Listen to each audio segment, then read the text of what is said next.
Estudyante ka rin bang nahihirapan magsulat ng essay, research paper o anumang school requirements?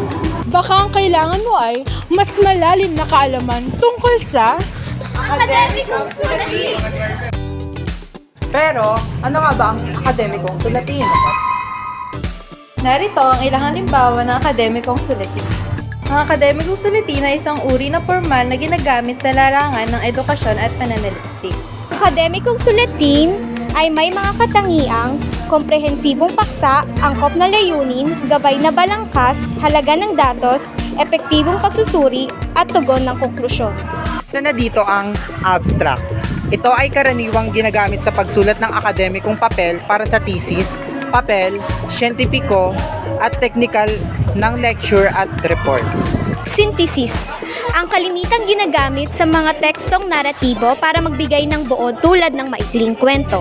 Bionote, ginagamit para sa personal profile ng isang tao tulad ng kanyang academic career at iba pang impormasyon ukol sa kanya. Panukalang proyekto. Ito ay proposal na naglalayong makapagmungkahi ng proyektong maaaring makaresolba ng suliranin o problema. Talumpati. Ito ay isang sulating naghihikayat at mga tuwiran at magbibigay ng kabatiran o kaalaman.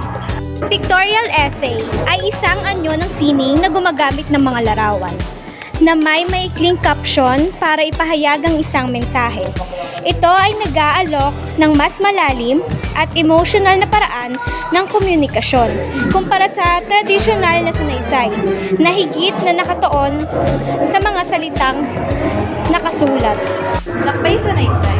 Ang tinatalakay sa anyong ito ay mga seryosong paksa, nagtataglay ito ng masusi at masuring pananaliksik ng taong sumusulat. Ito ay kadalasan nagbibigay ng impormasyong ukol sa isang tao, hayop, bagay, lugar o pangyayari. Reflektibong sanaysay ay isang uri ng sulatin na nakaisa-ilalim sa anyong tuluyan o prosa. Ito ay ang pagsusulat ng nakaugnay sa isang espesipikong paksa at sariling karanasan ng tao.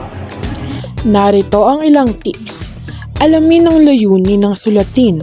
Gumamit ng formal na wika. Magsaliksik ng mabuti. Iwasan ang plagiarism. At huli, i-revise at i-edit ang draft. Maglinang ng kritikal na pag-iisip. Maayos na pagpapahayag ng ideya. Pagkakaroon ng mas malinaw na pag-unawa sa mga paksa. At paghihinging handa sa mga akademikong hamon. Kaya kung gusto mong mas papabuti ang pagsulat ng akademiko, Aralin, sulatin, pag-usahin!